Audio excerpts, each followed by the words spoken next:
हाँ देखो भाई, आज के टॉपिक में लास्ट टाइम तो हमने इंटीग्रेशन के फार्मूले बताए थे और इंटीग्रेशन के फार्मूले बताने के बाद उसके कुछ एक एप्लीकेशन समझाए थे। तो RS अग्रवाल से जैसे आपने 12th एक्सरसाइज थी, उसमें से कुछ क्वेश्चन मैंने बाद में भी एक्सप्लेन किए हैं और डाले भी है, वो आप देख सकते हो। आज का टॉपिक ये है इंटीग्रेशन सब्स्टिट्यूशन, कैसे हम इंटीग्रेशन को बाय सब्स्टिट्यूशन अप्लाई करते हैं। कई बच्चे क्या करते हैं कि सब्स्टिट्यूशन मेथड को जानते तो हैं लेकिन उसका एप्लीकेशन प्रॉपर वे में नहीं समझ पाते कि किस जगह पे dt का इस्तेमाल करते हैं और कब dt एलिमिनेट होता है या dx कब एलिमिनेट होता है। इस चीज के शुरुआत से कॉन्सेप्ट को आप देखिए और 10 मिनट में आपको इसका कॉन्सेप्ट बिल्कुल पूरी तरीके से क्लियर कर देंगे। कुछ एग्जाम्पल भी लेंगे जिनको हम समझाएंगे भी। तो यहाँ पर एक छोटी सी चीज स्टार्ट कर रहे हैं। जैसे मैंने कहा कि अगर आपके सामने क्वेश्चन है इंटीग्रेशन क्लास 12 मैथ्स और इंटीग्रेशन टॉपिक इंटीग्रेशन, अब इसमें क्या है इंटीग्रेशन बाय सब्स्टिट्यूशन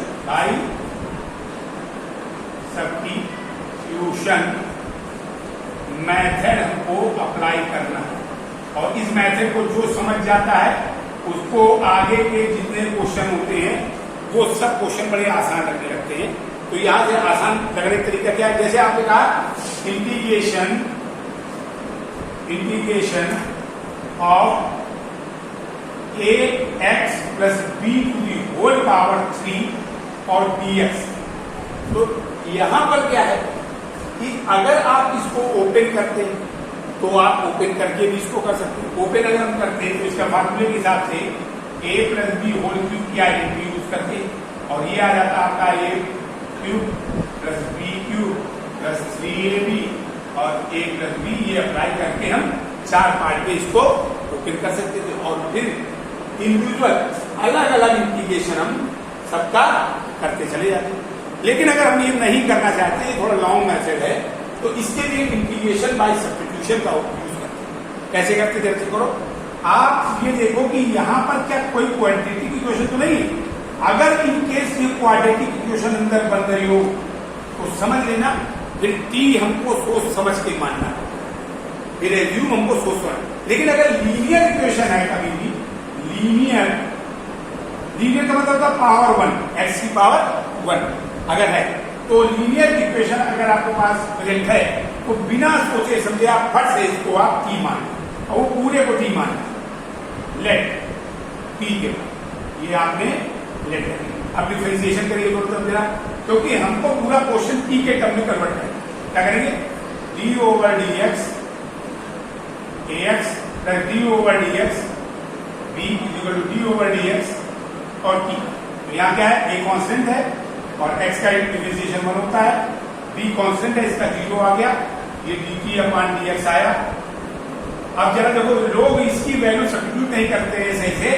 यहाँ पर जो हमने किया है सेम मेथड आप अप्लाई करना हर बार, और ये आपके पास आ गया a is equal to dt upon dx। dx को इस तरफ क्रॉस मल्टीप्लाई कीजिए, dx a dx is equal to dt। तो what is the value of dx in term of dt, यानी dx is equal to dt upon a। ये value आपकी dx है। अब सब वैल्यू आप t के टर्म में इसको सब्स्टिट्यूट करो, क्या हमारे पास क्वेश्चन बन के आएगा? क्वेश्चन बन के आ जाएगा इंटीग्रेशन ऑफ, ये वैल्यू पूरी t मानी थी, ये t पुट कीजिए, t का होल क्यूब हो गया और dx की वैल्यू आपकी निकल के आई dt upon a, dt upon a। एक कांस्टेंट है बाहर लिख दीजिए और ये t क्यूब dt आ गया। आपने फार्मूला पढ़ रखा था कि integration of x to power n dx का होता है x to power n plus 1, एक पावर ऐड करती है और उतनी ही पावर से डिवाइड होकर के सेम तरीके से यहाँ पे भी 1 upon a t to the power 3 plus 1 और 4 हो गई, उतनी पावर से डिवाइड प्लस c। अब यहाँ पर आपके पास आया 4a और t की पावर 4 प्लस c। अब आपको कुछ नहीं करना है, आपको यहाँ पर t की वैल्यू सब्स्टिट्यूट करनी है जो वैल्यू आपने मानी थी। ये वैल्यू t की यहाँ पर आप सब्स्टिट्यूट कर दीजिए, ये आपने एज्यूम किया था, ये वैल्यू की डाल दो, यानी आपका आंसर आया 1/4a e to the power 4 की जगह आपने वैल्यू डाल दी ax plus b to the whole power 4 plus, और यही आपका आंसर होगा। इस मेथड को आप पकड़ लीजिए कि सब्स्टिट्यूशन मेथड कैसे अप्लाई करें। जब तक भी हम डिफरेंशिएशन के पूरे एप्लीकेशन के फार्मूले में नहीं ले आते हैं, तब तक उसका इंटीग्रेशन हम नहीं कर सकते। पहले हमने पूरे सिस्टम को उसी अकॉर्डिंग ले आए, उसी मेथड पे लाए जिसका हमने फार्मूला पढ़ाया। हमने फार्मूला पढ़ाया था x पावर n, तो हमने t की पावर 3 के फॉर्म में या t की पावर n के फॉर्म में इसको पहले कन्वर्ट कर दिया। उसके बाद ये इस तरह से सीधा फार्मूला लगा दिया, वैल्यू सब। अब एक एग्जांपल अनदर, दूसरा एग्जांपल और एक लेने जा रहे हैं, वो आप लोग इस मेथड को देखिए। अब नेक्स्ट क्वेश्चन पे अगला एग्जांपल लेके जा रहे हैं, ठीक है। देखो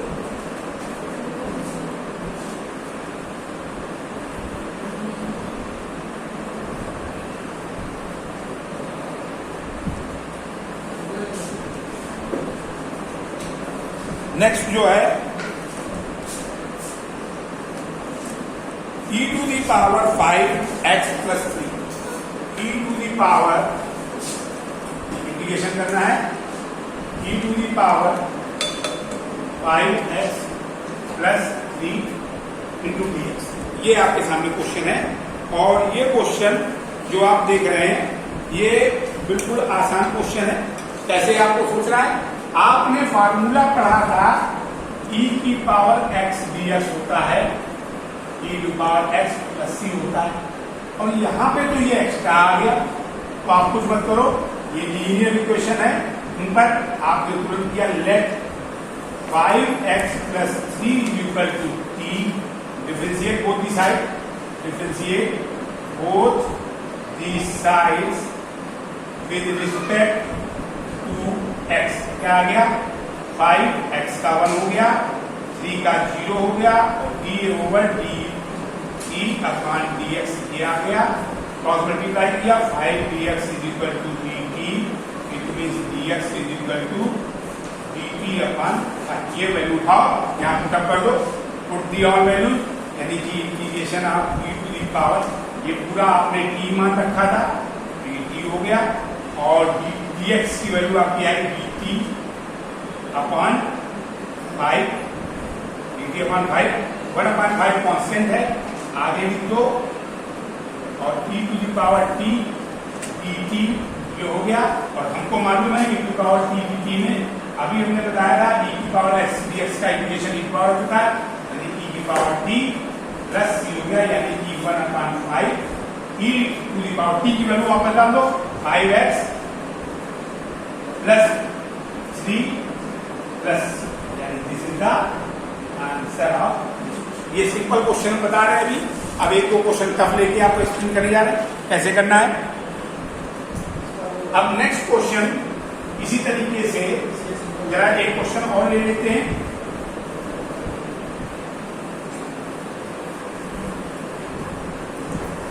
जैसे आपसे हमने कहा integration of i equal to integration of 1/√x plus x है, और ये है dx। अब आप इसको करके देखिए जरा कैसे होगा, पहले एक बार आपको टाइम दे रहे हैं, करके देखिए। हाँ बेटा, तो ये आपके सामने क्वेश्चन। अब आप इसे गेस कीजिए कि 1/√x प्लस x कोई भी डिफरेंशिएशन का आपने किसी भी ऐसे डिफरेंशिएशन का ये आंसर फिलहाल तो नहीं डायरेक्ट पढ़ा है, तो हम क्या करेंगे, सब्स्टिट्यूशन को सोच समझ के करेंगे। अगर इन केस √x को आपने t माना, अगर इन केस लेट करते हैं √x को t माना, तो सबसे पहले स्क्वायर कर दो दोनों तरफ, प्लस हो जाएगा x बराबर t²। अब डिफरेंशिएट dx x का d ओवर ऑफ x और d upon dx of t²। तो ये क्या है, x का 1 और 2t dt अपॉन dx, यानी dx की वैल्यू आई 2t dt। अब हम यहां चेक करते हैं, x की वैल्यू तो हमने निकाल दी, यहां पे √x, यहां पे क्या दिख रहा है आपको, √x, तो ये तो वैल्यू हमने सब्स्टिट्यूट कर ली थी। और अगर x की वैल्यू रखेंगे यहाँ पे, तो यहाँ पर जाएगा टी स्क्वायर, क्या हो जाएगा टी प्लस टी स्क्वायर। और टी प्लस टी स्क्वायर को अभी हम लोगों ने second method, second exercise of substitution of integration RS. Agarwal के अकॉर्डिंग अभी हमने आगे के पार्शियल फ्रैक्शन को नहीं किया। तो नहीं किया तो अब हमको यही पे दिमाग लगाएंगे हम लोग, इसको और कैसे करेंगे। तो हमने सोचा कि अगर इस पूरे में रूट एक्स कॉमन ले लेते, क्या ले लेते कॉमन, रूट एक्स। तो जरा देखो क्या बचता है, जिनको कॉमन नहीं लेना आता उनको एक तरीका बता रहे हैं कॉमन लेने का। इसको दो पार्ट में कर दीजिए, रूट एक्स और एक्स को लीजिए root x into root x. अब आप देखिए एक रूट एक्स अगर आपका बाहर कॉमन आ गया तो अंदर बचेगा 1/√x आपने कॉमन लिया तो अंदर बचा 1 प्लस रूट एक्स इंटू। अब यहां पे जरा चेक कीजिए dx की वैल्यू हमने t के टर्म में निकाली, तो t की वापस वैल्यू डाले तो क्या आएगा देखना, dx/t बराबर 2dt ऐसे कर लिया आपने। और t आपने माना रूट एक्स यानी dx/√x बराबर 2dt। अब आप चेक करिए dx/√x यानी ये वैल्यू आपकी दी है 2dt, क्या है 2dt और ये हो जाएगा t। इसको आपने डायरेक्ट पर रखा है 1 या गया dt यानी इतने की वैल्यू dx। इसको हम आगे पीछे लिख दे रहे हैं जिससे आपको आसानी हो। ये कैसे होता है dx/√x, इसकी पूरी वैल्यू हो गई ये 2dt, यहाँ पे पुट किया और नीचे आ जाएगा 1 प्लस t। अब 1 प्लस t डायरेक्ट होता है, इस पूरे को आपने u माना फिर से। कुछ लोगों को डायरेक्ट फार्मूला मालूम होता है, उसको नहीं मालूम होता। देखो दो बार कैसे एज्यूम करते क्वेश्चन को, जैसे करना हमने अगेन कर लिया 1 प्लस टी को लेट कर लिया 1 plus t is equal to u मान दोबारा डिफरेंशिएट करेंगे with respect to u t के रिस्पेक्ट क्या आएगा d/dt of 1 d/dt of t d/dt of u, 1 का 0 और t का 1 और du/dt यानी dt is equal to du, dt is equal to d। Well done. 2 dt की वैल्यू आई du अपन 1 प्लस t को आपने माना था u, जो माना होता है लास्ट में वैल्यू आ गया। जरा आप गेस करो, आपने पढ़ रखा है इक्वेशन 1/x dx, क्या आंसर आता है log x। यहाँ 1/u बन गया, ये आपका u, ये 2 कांस्टेंट है, इसको बाहर निकलो 1/u का आपके पास आ गया 2 log u प्लस c, वापस से वैल्यू डालो 2 log u आपका u आपने माना था 1 प्लस t प्लस c। अब वापस से t की वैल्यू वापस डाल दो, t की वैल्यू क्या है 2 log इंटीग्रेशन था 2 log 1 plus t 1 plus plus c यानी 2 log t की वैल्यू आपने मानी थी कि यहाँ पे आप माने थे रूट x प्लस c, उसको मॉड में करेंगे लॉग जब भी लगता है तो मॉड में आता है, इसको नेगेटिव नहीं करेंगे। और ये आपका करने का तरीका देखो, मैंने एक स्टेप इसे बताया कि कुछ लोग डायरेक्ट करना सीख जाते हैं जब चेंज हो जाती है, वो फिर 1/1 प्लस t को यूं नहीं मानेंगे, उन्हें मालूम 1 का तो 0 होता है, यानी सीधे 1/1 प्लस का सीधे आएगा log 1 प्लस t, तो डायरेक्ट करना सीख जाते। लेकिन कैसे आता है स्टार्टिंग में आपको ये बातें मालूम होनी चाहिए, ये बात कैसे क्लियर होगा, ठीक है ना। आगे टर्म पे, अगले टर्म पे हम इसके कुछ और अच्छे क्वेश्चन बताएंगे नेक्स्ट वीडियो।